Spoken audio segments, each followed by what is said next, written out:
Is the first ever zero waste performance venue at the Edinburgh Fringe. It's made entirely out of found and recycled materials. As well as that, it's a creative and social space, encouraging discussion and engagement around the idea of sustainability at the Fringe. Fringe is an awesome festival that takes place in Edinburgh throughout the whole month of August. It's just a great place for creatives or anyone who's interested in any form of expressive medium to come and see some awesome things.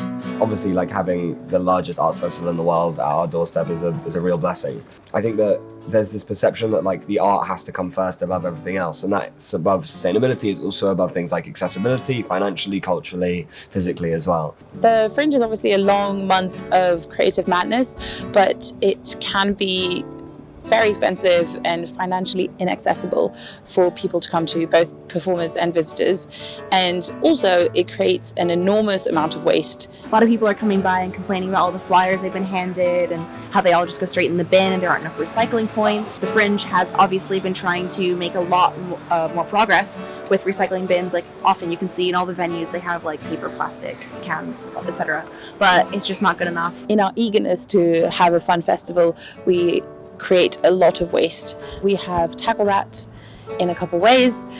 First of all, in the building itself, it's completely made out of recycled or salvaged materials. Everything has a second life. We are at the very least the first point of recycling for everything we used, and we will recycle everything we have used further down the line. The greenhouse is basically trying to prove that you can make theatre and all other art forms that go on at the Fringe without as much of the waste, physical waste, but also as much of the energy consumption.